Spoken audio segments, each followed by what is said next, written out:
Madam Chair, matatapos na tayo sa hearing na to, Correct. wala pa rin na format lang and protocols, papaano nila ginagampanan yung tungkulin nila.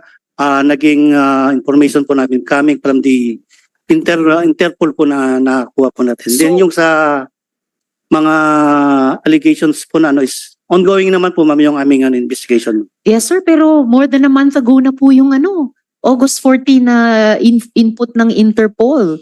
General, I'm almost disappointed. Dahil sa isang naunang hearing, kayo ang naunang institusyon na nakaalam na nakatakas na sa bansa si Go Huaping. Kayo lang yung nagsabi, August 14 pa lang alam nyo na.